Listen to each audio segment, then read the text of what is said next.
अस्सलामुअलैकुम। उम्मीद करता हूँ आप सब लोग खैरियत से होंगे। आज का जो हमारा टॉपिक है वो है पिप के पिप क्या आता है, पिप का हम यूज़ कहाँ पे करते हैं, पिप को कैलकुलेट कहाँ पे करते हैं।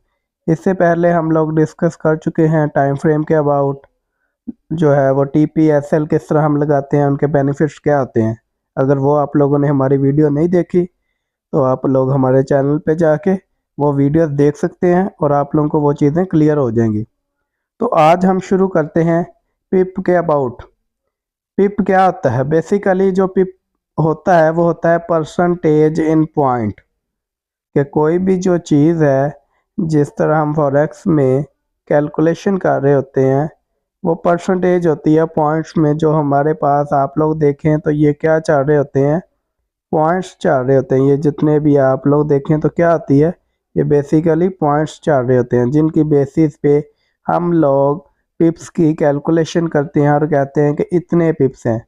असल में क्या हो रहा है, आप लोग देखें तो ये वैल्यूज़ में चेंज आ रहा है, यानी कि कोई भी वैल्यूज़ में चेंज जो आ रही होती है उन्हीं बेसिस पे जो है वो हम पिप को देखेंगे, पिप को कैलकुलेट करेंगे और इसका यूज़ देखेंगे। आप लोग देखें तो ये वैल्यूज़ क्या रहती है, एक जैसी नहीं रहती बल्कि वेरी करती रहती है, कभी कम या ज़्यादा। तो इन्हीं बेसिस पे हम जो है ना पिप को प्रॉफिट के लिए यूज़ करते हैं, पिप को लॉस के लिए यूज़ करते हैं, रिस्क मैनेजमेंट के लिए यूज़ करते हैं। हम लोग देखते हैं कि हमने कितने पॉइंट्स का प्रॉफिट लेना है, कितने पॉइंट्स का हम जो है लॉस ले सकते हैं। तो ये सारी चीज़ें भी हम लोग क्या करते हैं, पिप्स के अकॉर्डिंगली देखते हैं। अक्सर आप लोगों ने देखा होगा कि हम लोग बोलते हैं कि हमने इतने पिप्स का जो है ना वो प्रॉफिट किया है। फॉर एग्जांपल हमने 10 पिप्स का प्रॉफिट किया है, 50 पिप्स का प्रॉफिट किया है, 100 पिप्स का प्रॉफिट किया है। तो वो सारी चीज़ें हम देखेंगे कि ये पिप्स है क्या चीज़ और इसको हमने कैलकुलेट किस तरह करना है। हालांकि आप लोगों ने कभी नहीं देखा होगा कि हम लोग ये कह रहे हैं कि हमें $10 का प्रॉफिट हुआ है या $15 का प्रॉफिट हुआ है। हम क्या करते हैं, टोटली ये जो हमारे पास डिजिट चल रहे हैं, ये जो वैल्यूज चल रही हैं, ये पॉइंट जो चल रहे हैं, इन्हीं बेसिस पे हम जो है ना पिप को कैलकुलेट कर लेते हैं। क्योंकि पिप हमारे पास, हमने पहले बताया है कि किसी भी चीज़ जो हमारे पास ये वैल्यूज चल रही होती है उस चीज़ की कैलकुलेशन होती है।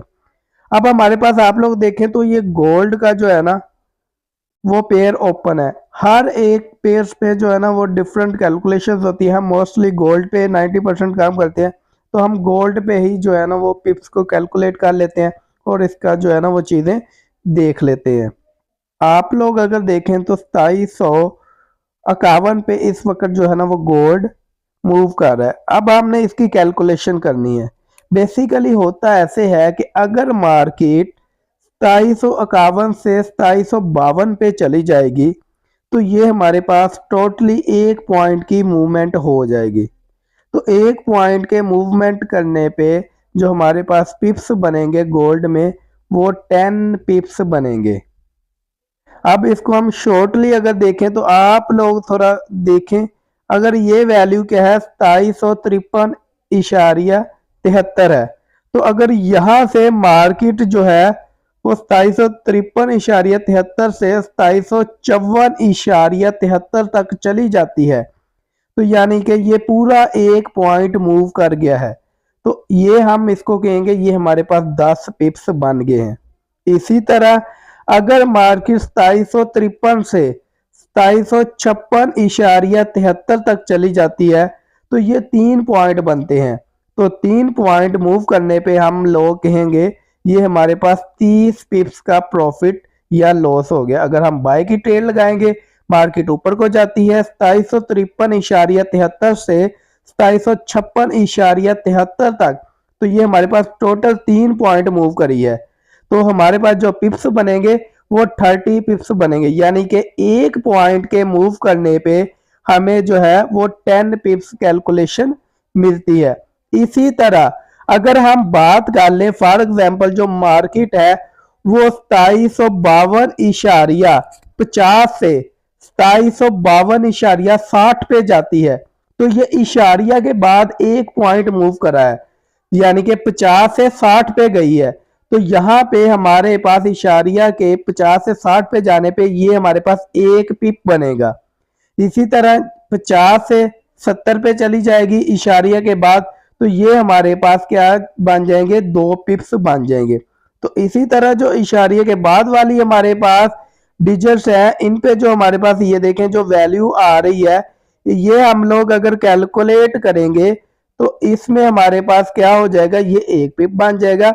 लेकिन अगर हम टोटल डिजिट्स की बात करेंगे तो वो हमारे पास 10 पिप्स बन जाएंगे।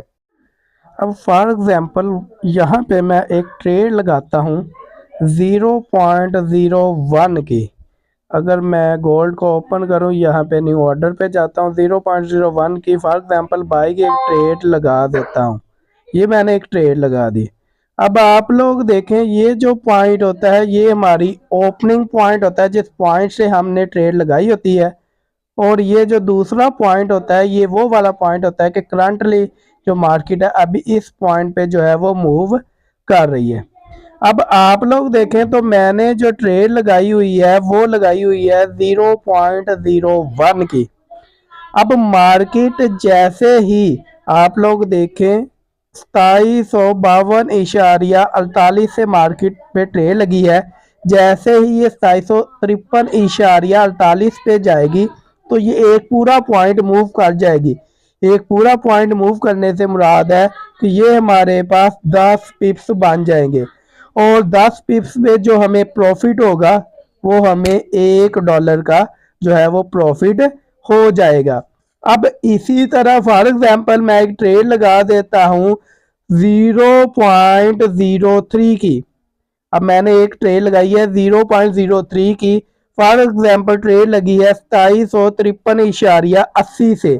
अब क्या होगा, जैसे ही मार्केट 2753.80 से 2754.80 पे चली जाएगी, बाय की है, तो ये कितने पिप्स बन जाएंगे, ये 10 पिप्स बन जाएंगे। अब 10 पिप्स पे जो मुझे प्रॉफिट होगा वो बेसिकली $3 का प्रॉफिट होगा। क्यों? क्योंकि मैंने लॉट साइज जो है वो 0.03 का यूज किया है। लेकिन यही ट्रेड अगर मैं 0.05 की लगाऊं तो 10 पिप्स पे जो मुझे प्रॉफिट होगा वो $5 का प्रॉफिट हो जाएगा। तो इसी तरह फॉर एग्जांपल अगर मैं एक ट्रेड लगा देता हूं 0.10 की, 0.10 की मैंने एक ट्रेड लगाई है, मार्केट मूव कर गई है 2752.73 से 2753.73 तक। तो ये कितने पिप्स बनेंगे, ये बेसिकली 10 पिप्स बन जाएंगे। लेकिन मैंने जो लॉट साइज है वो 0.10 का यूज किया हुआ है, तो 10 पिप्स पे जो मुझे प्रॉफिट होगा वो $10 का जो है वो प्रॉफिट हो जाएगा। इसी तरह अगर मैं एक ट्रेड लगाता हूं, बाय की ट्रेड लगाई है 2752.48 से, वो मार्केट चली जाती है 2755.48 तक। तो आप लोग देखें तो 2752 से 2755.48 तक, तो ये टोटल 3 पॉइंट्स बनते हैं। तो 3 पॉइंट्स बनते हैं, मतलब कि ये हमारे पास टोटल 30 पिप्स बनेंगे। तो जैसे 30 पिप्स बनेंगे, अब लॉट साइज अगर मैंने 0.01 का रखा है तो मुझे 30 पिप्स पे $3 का प्रॉफिट होगा। अगर मैं लॉट साइज 0.02 का रखूंगा तो मुझे 30 पिप्स पे ही जो प्रॉफिट है वो $6 का हो जाएगा। अगर मैं लॉट साइज 0.03 का रखूंगा तो मुझे जो प्रॉफिट होगा वो $9 का होगा। पिप्स सेम रहेंगे लेकिन जो प्रॉफिट और लॉस है उनकी वैल्यू डिफरेंट हो जाएगी। क्यों? वो लॉट साइज पे डिपेंड कर रही होती है। अगर आप लोग देखें तो मैंने 2752.48 पे लगाई थी, तो ये अभी 2753.48 के करीब करीब है। तो आप लोग जरा देखें तो प्रॉफिट ऑलमोस्ट $1 के करीब करीब है।